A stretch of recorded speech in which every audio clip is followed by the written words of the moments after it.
Now, what is arteriolosclerosis? Arteriolosclerosis literally means hardening of the arteries, and it implies basically arterial wall thickening and loss of elasticity. So arterial walls are thickened as well as they lose their expansile strength or elasticity.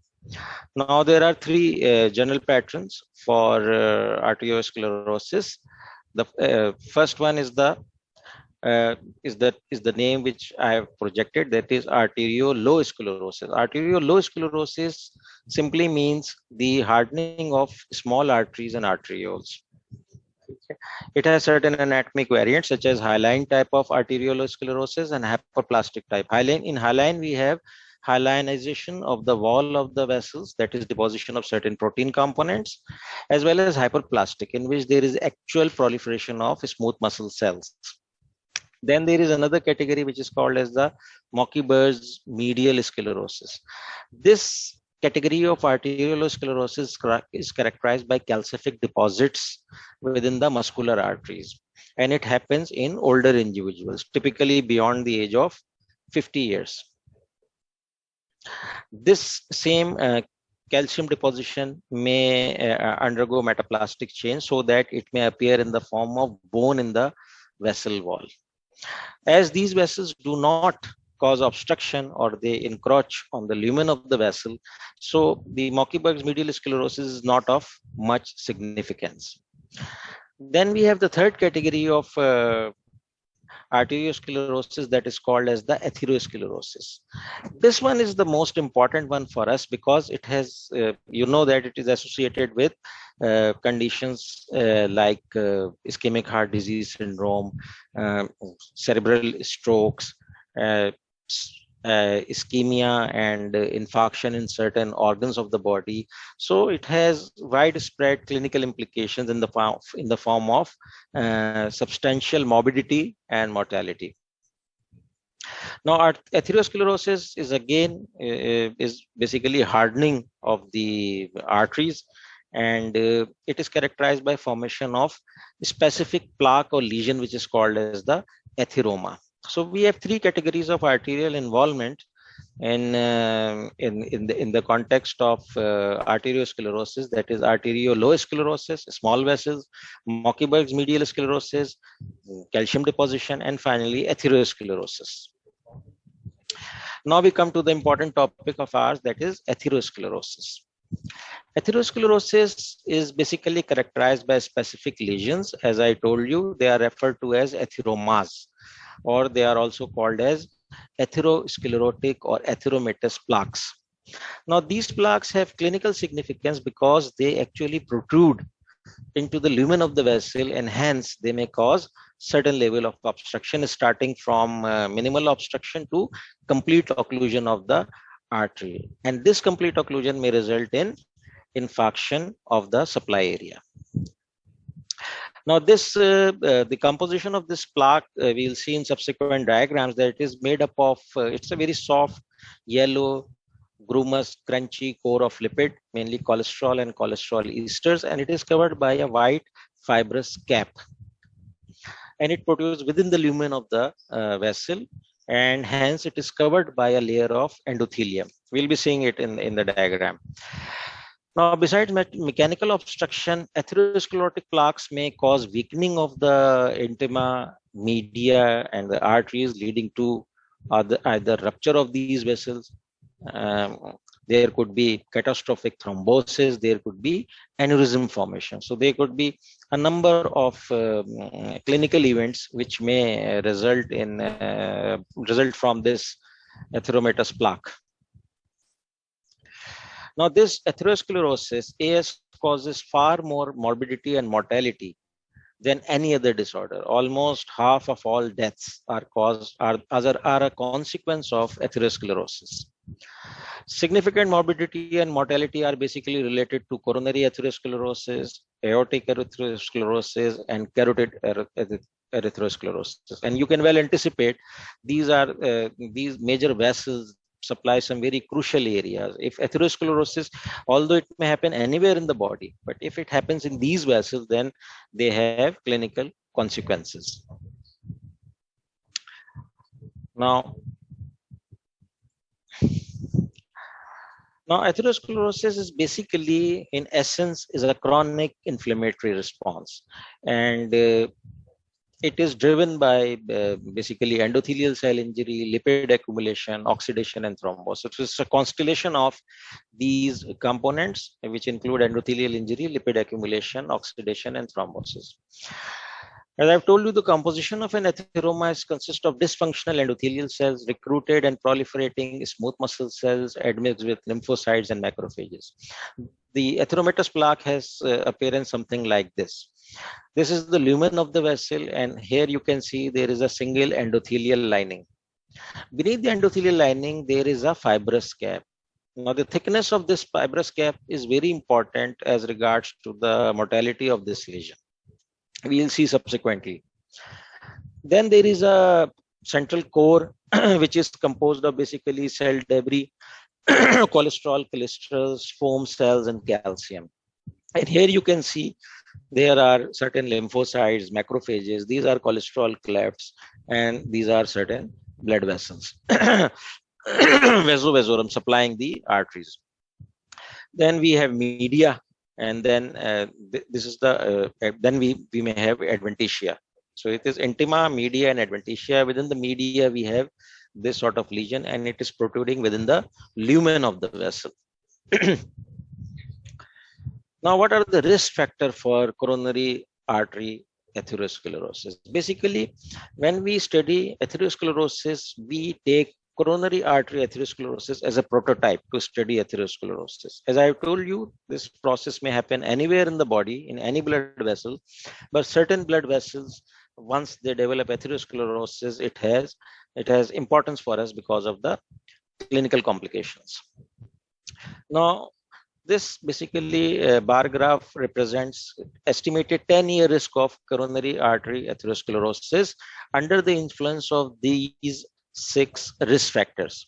What are these risk factors?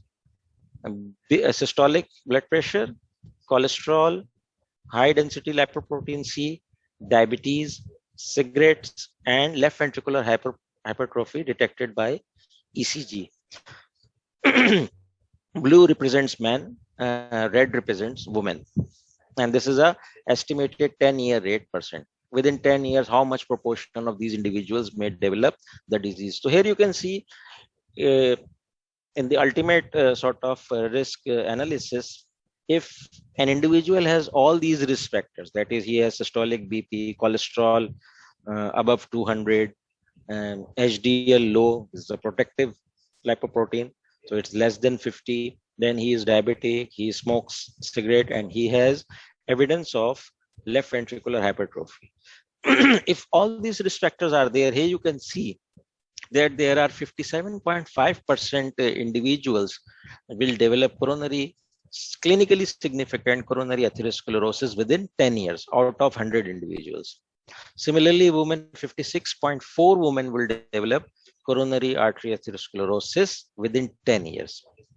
As we go down the graph, if an individual has 120 BP, cholesterol within limits, and good levels of high density lipoproteins, absence of diabetes, absence of smoking, absence of evidence of left ventricular hypertrophy, then only 8.7% have a chance to develop coronary artery coronary artery atherosclerosis within 10 years, and 5.5% of women.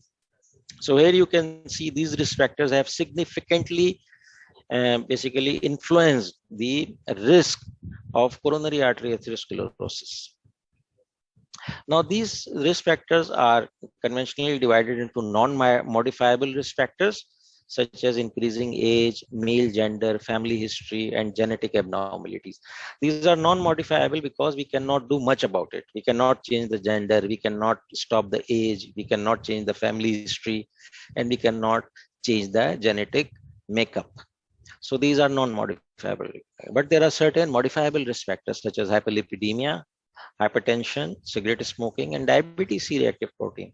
So we can control hyperlipidemia through exercise and diet, hypertension through drugs and lifestyle modification, cigarette smoking, cessation of cigarette smoking, and control of diabetes. So in that case, they are referred to as modifiable risk factors for coronary atherosclerosis. Then coming to the pathogenesis of atherosclerosis, the first and the foremost being endothelial injury. It causes increased vascular permeability, leukocyte adhesion, and thrombosis. Accumulation of lipoproteins, mainly low density lipoproteins and its oxidized forms in the vessel wall. Then monocyte adhesion to the endothelium, followed by migration into the intima and transformation into macrophages and foam cells. So these are the first three events. The first and the foremost being endothelial injury, then accumulation of lipids within the vessel wall, then the recruitment and activation of monocytes and macrophages causing inflammatory response. As we saw in the previous slide, atherosclerosis pathogenesis have a definite inflammatory component. Then we have conditions like platelet adhesion. The platelet adhesion also causes obliteration of the lumen, as well as these platelets get activated. And once they are activated, under the influence of cytokines from macrophages, vascular wall cells, they start basically, they induce basically smooth muscle cell recruitment and proliferation. They themselves produce a lot of a constellation of chemical mediators. Then we have smooth muscle cell proliferation and ECM deposition. This is also under the influence of growth factors and cytokines which are released from macrophages, lymphocytes, and as well as activated platelets. Then finally, we have lipid accumulation both extracellularly and within the cells. Macrophages and smooth muscle cells are laden with lipids. So these 6 or 7 events are important in the pathogenesis of atherosclerosis. You need to remember them, unfortunately. Now, the major mechanisms of atherogenesis in summary would be endothelial injury, hemodynamic disturbances, lipids, inflammation. It may have an infection component. We do not know precisely which infection, but certain viral infections have been implicated. And finally, there is smooth muscle cell proliferation within the vessel wall. All these lead to hardening. Initially, you may remember the term hardening of the vessel, as well as formation of a plaque which protrudes within the vessel, and it causes certain level of obliteration. Now, the complications of atherosclerosis include thrombosis and occlusion. This thrombosis basically happens to occur over the surface of the atherosclerotic plaque. The plaque has already compromised the lumen of the vessel. Once there is a thrombosis, then it may cause complete occlusion of the vessel. For instance, if it causes occlusion of coronary artery, it may lead to acute myocardial infarction.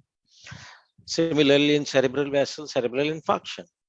In renal vessel, renal ischemia and necrosis, and so on and so forth. Similarly, atherosclerotic plaque may lead to embolism of the thrombus which has been formed over its surface, and lastly, it may cause weakening of the vessel wall, and under pressure, the vessel basically expands, causing aneurysm. And aneurysms have a potential to rupture, causing catastrophic hemorrhage. So these are the complications of atherosclerosis. Here you can see what we are talking about. Now, this is basically an atheromatous plaque which is encroaching onto the lumen of the vessel. We have two types of plaques, vulnerable plaques and stable plaques. Vulnerable plaques means unstable plaques. Now, in a stable plaque, we have a lipid core which is less than the counterpart, that is the unstable plaque. Here you can see the lipid core is quite expanded, whereas in this one it is minimal. Then in a stable plaque we have thick layer of fibrous cap, so it remains stable. Although it is causing narrowing of the lumen, but the plaque itself remains stable. Here you can see the fibrous cap is quite thin. And this thin fibrous cap basically, and the wide lipid core, this composition is basically a recipe for rupture of the plaque or unstable or disintegration of the plaque. This plaque is dangerous because it may cause sudden occlusion of the vessel. This also produces mortality, stable plaque, but it's a chronic indolent process. So stable plaques have densely collagenous and thick fibrous caps with minimal inflammation and negligible underlying atheromatous model. Vulnerable plaques, on the other hand, are characterized by thin fibrous caps, large lipid cores, and they have an increased component of antecedent inflammation. So this is the difference between a stable plaque and the vulnerable plaque. Now, the main implication of atherosclerotic lesions are, of course, reduced blood flow. In coronary arteries, greater than 90% of cases of coronary arterial occlusion is because of coronary atherosclerosis. They cause coronary artery disease, CAD, or coronary heart disease, CHD. Basically, the patient, when it comes to the emergency of hospitals and cardiac emergencies with ischemic heart disease syndrome, these syndromes or clinical manifestations are a late manifestation of coronary atherosclerosis that may have started as early as during childhood or adolescence. So it's a slow indolent process, but it may terminate in a condition like myocardial infarction, unstable angina, and so on and so forth. Other causes of myocardial ischemia include coronary emboli, shock, myocardial hypertrophy, tachycardia. But the first and the foremost remains atherosclerosis and atherosclerotic plaque formation. Now, what happens in myocardial infarction?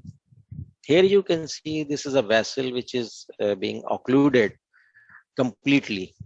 This complete occlusion resulted in loss of the supply area. In this case, it happens to be the left ventricular wall.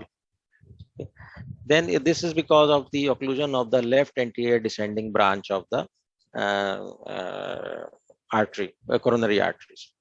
Then there is permanent occlusion of the circumflex. If the left circumflex artery, coronary artery is blocked, and then its supply area is gone, infarcted.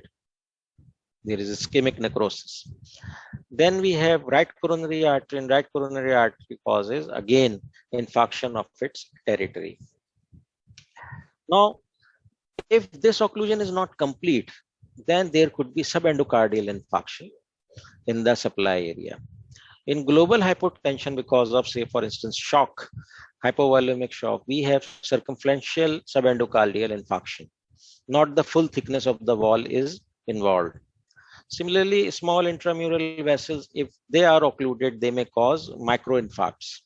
So it depends which artery is involved by complete occlusion. Occlusion is complete or partial, or how much time is basically elapsed before the restoration of blood flow after occlusion. So these factors basically dictate the amount of damage that can be inflicted over the heart.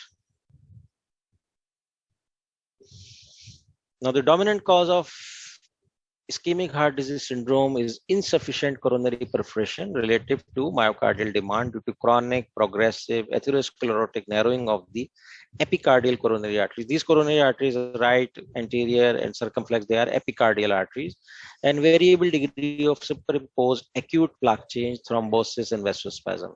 So these all contribute to cause ischemia of the heart or infarction of the heart. So first of all, there should be atherosclerotic narrowing. Then there could be acute plaque change. We will see what do we mean by acute plaque change. Then we may have thrombosis in the same area.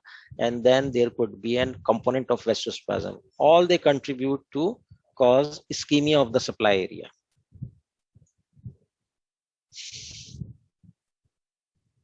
We discussed it. Now, the symptoms of coronary atherosclerosis basically appear when there is more than 75% narrowing of the lumen that is required to cause symptomatic ischemia precipitated by exercise. Normally, the patient remains normal, but once it exerts, then there is increased demand of the myocardium. And if the coronary lumen is more than 75% narrowed, then it may cause angina or pain. 90% can lead to inadequate blood flow even at rest. है ना.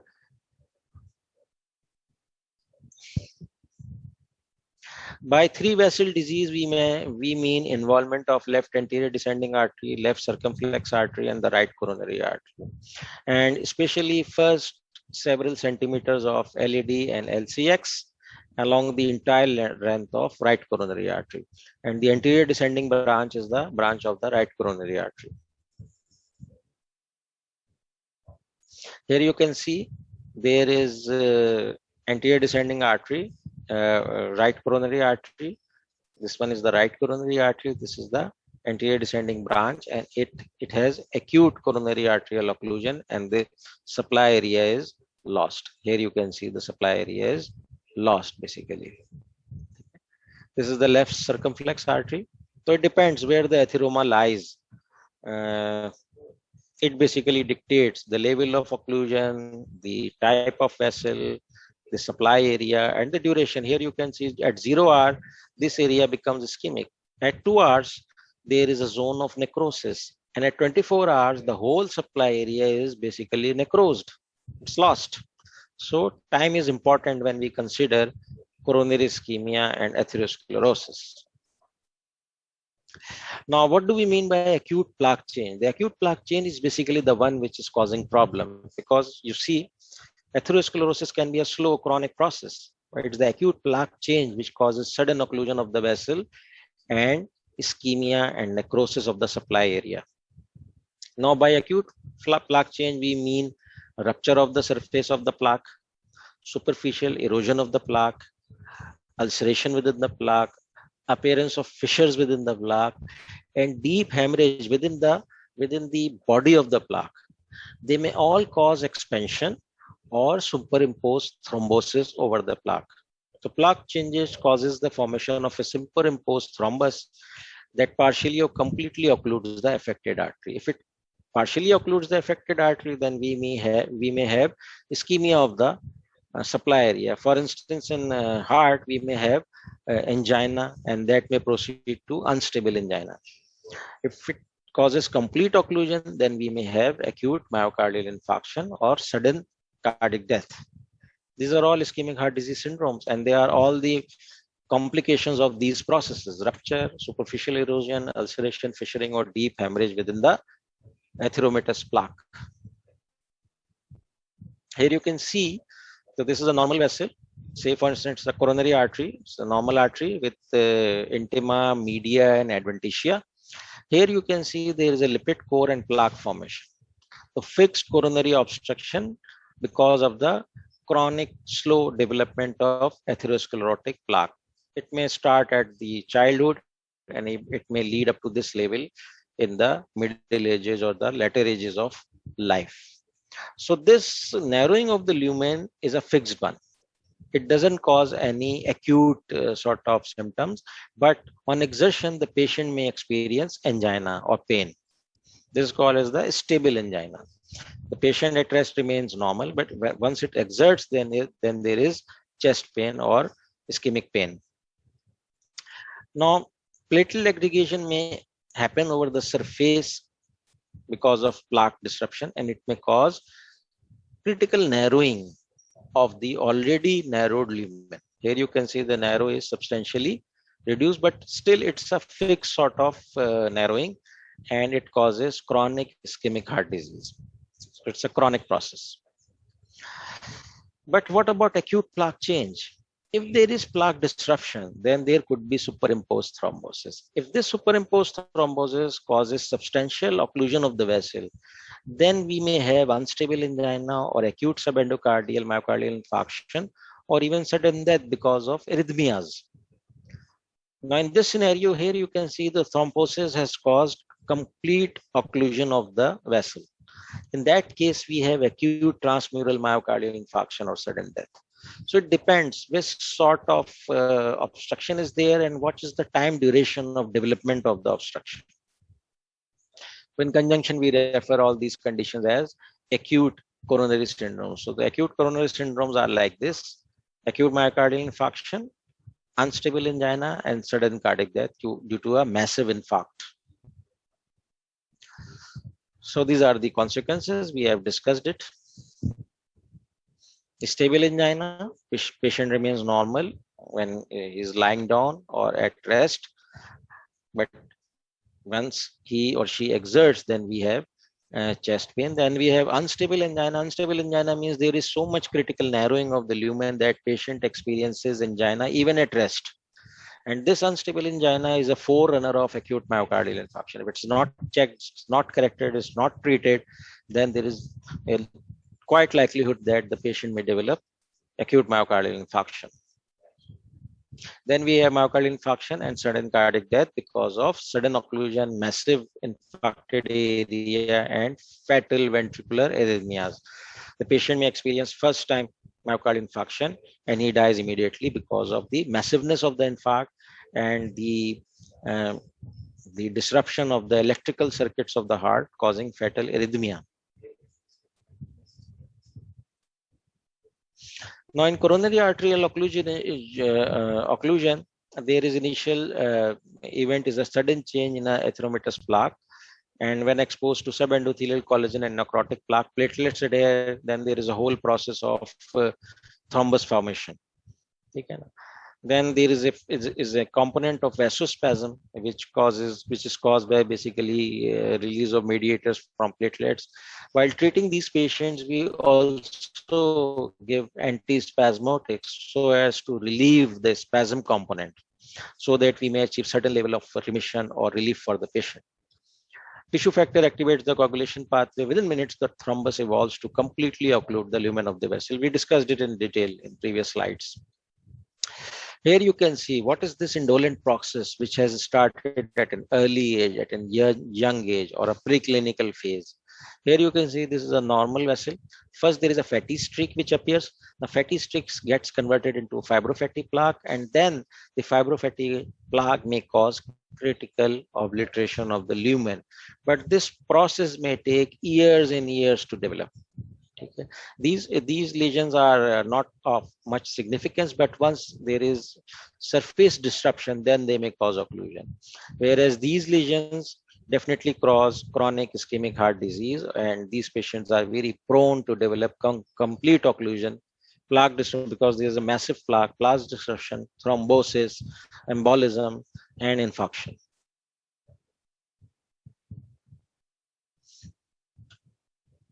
So clinical phase, there could be rupture, aneurysm and rupture. There could be complete occlusion, and there could be critical narrowing. So these are all the ultimate consequences of atherosclerosis within the coronary vessels. Coronary vessels we take as a prototype for the same process happens in aorta, the same process happens in carotid arteries, anywhere.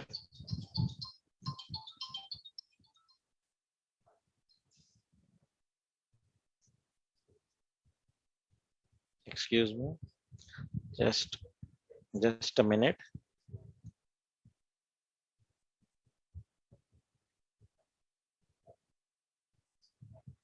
Okay. Sorry, we may proceed. As I've told you, time is important once we have coronary occlusion. So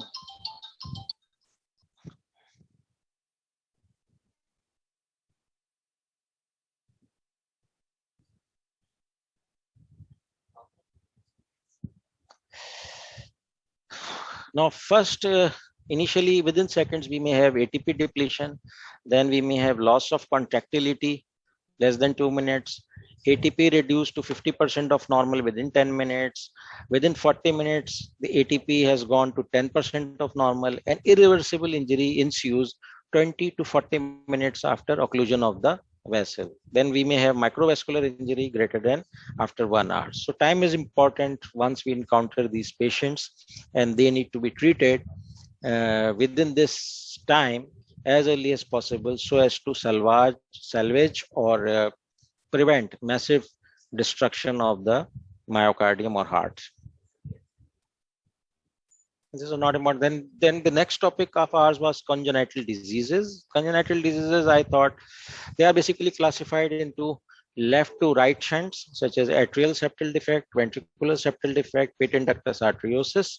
Right to left shunts, tetralogy of Fallot, transposition of great arteries, tricuspid atresia, and obstructive lesions like coarctation of aorta, pulmonary stenosis and atresia, aortic stenosis and atresia. So this is how we classify congenital heart diseases. It is left to right shunt, bypassing the pulmonary circulation. Left to right shunt, bypassing the systemic circulation. Right to left shunt, bypassing the pulmonary circulation and obstructive lesions. So we may discuss it under certain case scenarios. Now, case 1, heart murmur is noted during the preschool physical examination of a 4-year-old girl. An echocardiogram reveals a defect between the right and left atrium involving the limbus of the foramen ovale. So there is a defect between the two atrial walls, and the blood is gushing from the right side to the left side directly, bypassing the pulmonary circulation.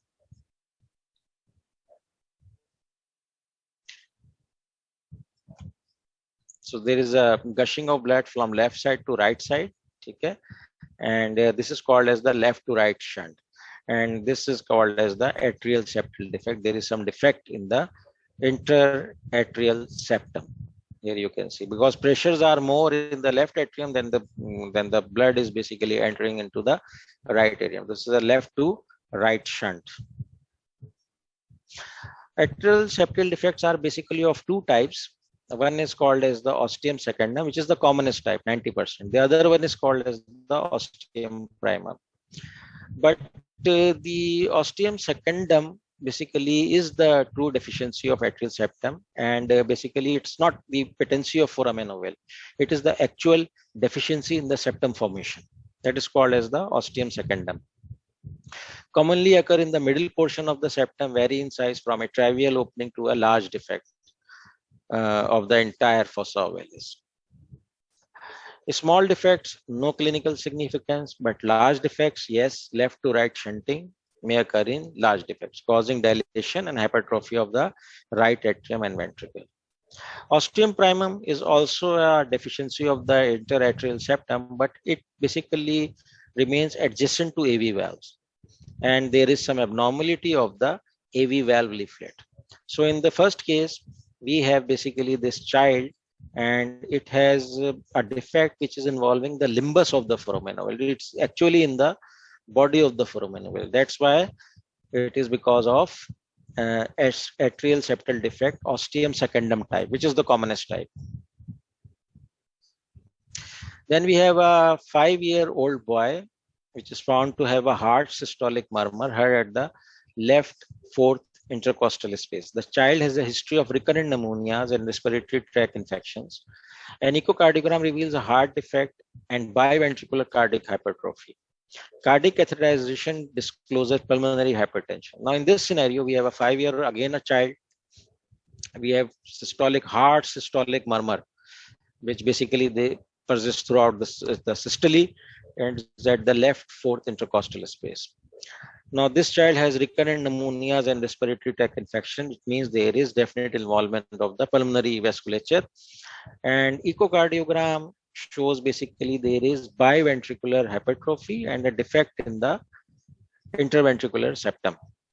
So cardiac catheterization discloses pulmonary hypertension. So it means the blood is gushing from the left ventricle into the right ventricle and then into the pulmonary circulation, and it is causing pulmonary hypertension. So it's a typical case of ventricular septal defect.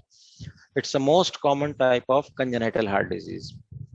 When the word most common comes, it becomes important topic for MCQs. By the way, okay, can occur as isolated lesion or in combination with other malformation. VSD vary in size, a small hole. It could be a large defect, okay, involving the membranous portion of the interventricular septum, or it could be defect in the muscular portion, or a complete absence of the septum. So there can be different types of ventricular septal deformities, and each have its own clinical significance or consequence. Small VSDs have little significance, often close spontaneously. Large VSDs are initially characterized by left to right shunting with left ventricular dilatation and congestive heart failure. If the patient survives long enough, pulmonary hypertension may cause reversal of the direction of the shunt. That is, the shunt becomes from right to left then. And if it becomes right to left, then it causes cyanosis. So initially there is left to right shunt, And if the patient survives, then because of pulmonary hypertension, there could be reversal of the shunt from right to left. It's a common defect.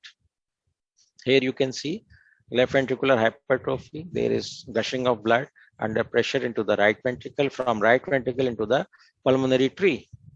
And here you can see, because of pulmonary circulation, this causes pulmonary hypertension. If the hypertension exceeds beyond a certain limit, it causes right ventricular hypertrophy and the pressure is reversed into the left ventricle.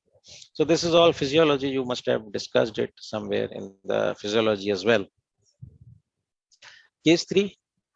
A 2-week-old boy is irritable and feeding poorly. On physical examination, the infant is irritable, diaphoretic. Diaphoretic means excessive abnormal sweating, tachypneic and tachycardic.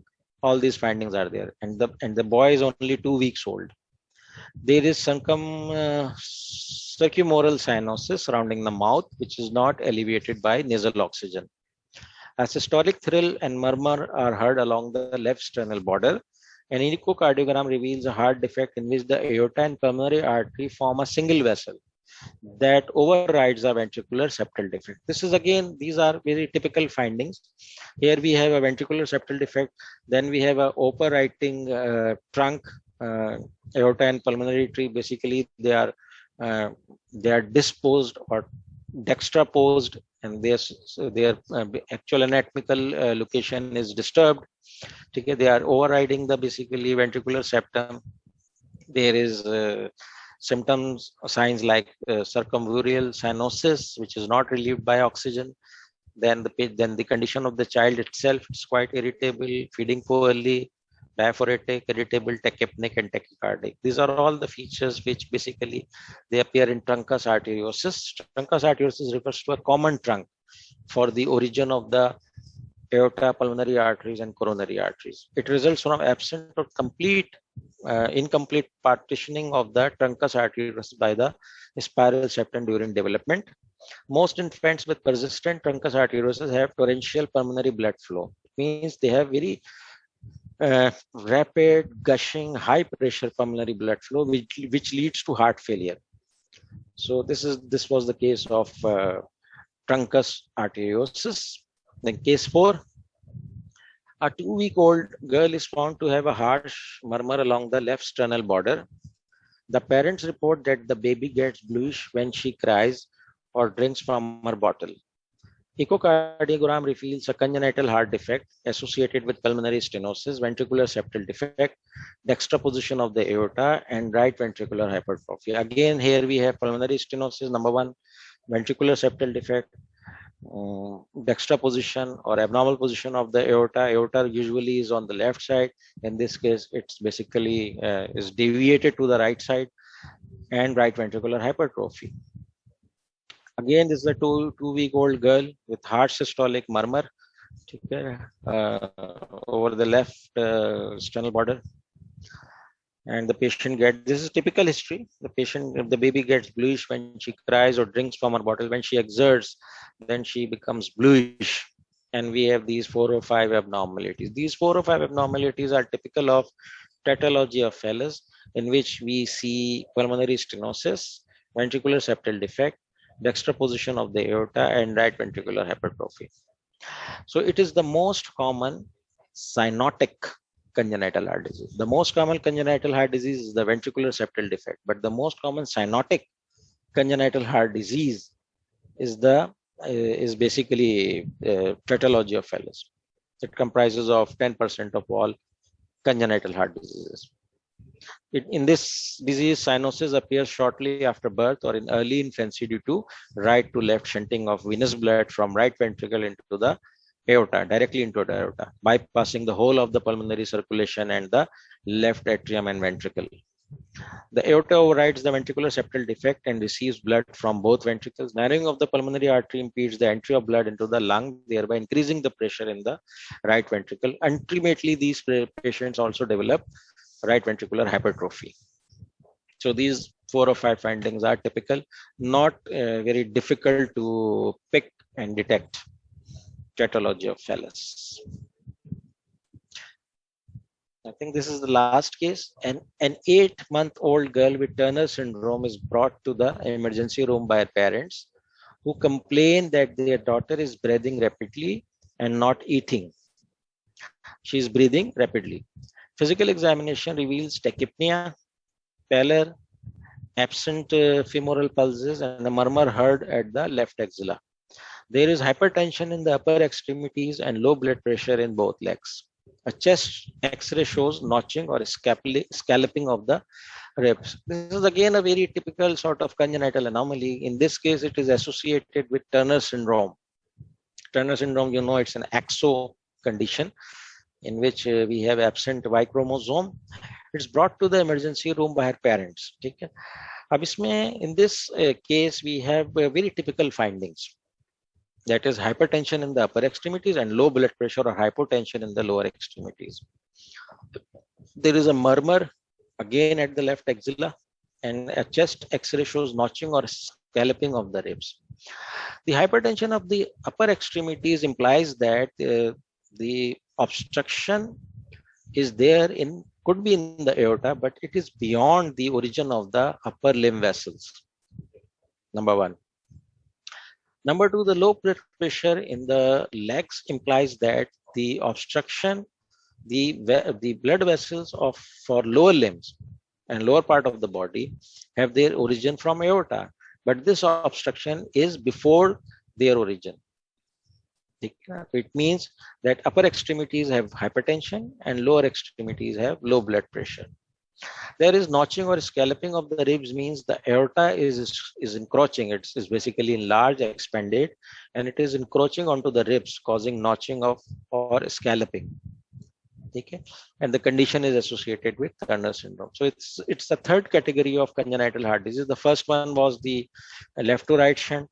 The second category was right to left shunt, and the last category was obstructive lesions. In obstructive lesions, we have the common condition of coarctation of aorta. This aortic coarctation is common, according for 6% of all congenital heart diseases. Coarctation usually occurs in the thoracic portion of the descending aorta. You see, distal to the takeoff of the left subclavian artery at the site of the ductus arteriosus. So it is beyond the origin of the left subclavian artery. That's why the pressure is normal or hypertensive in the upper extremities. The incidence of a bicuspid aortic valve in association with coarctation is 80 to 85%. Now, this abnormality of the aorta basically causes gushing of blood into the initial part of the aorta, expansion of the aorta, and hypertrophy of the aorta, as well as hypertension in the upper extremity blood vessels. The cardinal physical finding is diminution or absence of femoral pulses and hypertension in the upper extremities.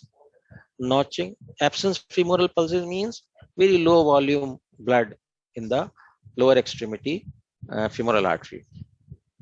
Notching or scalloping of the ribs, as I told you, is caused by marked enlargement of the intercostal collaterals because of the expansion of the aorta and can be seen on X-rays. It's not because of the expansion of aorta itself, it's because of expansion of intercostal collaterals. They become enlarged because of obstruction of the main aortic trunk. The intercostal collaterals become enlarged and then they cause a scalloping of the ribs and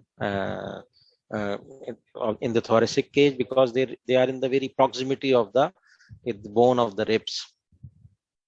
So these are the prototype basically diseases of congenital heart diseases comprising of atrial septal defect, ventricular septal defect, tetralogy of Fallot, Truncus arteriosus, and finally obstructive lesion like coarctation of aorta.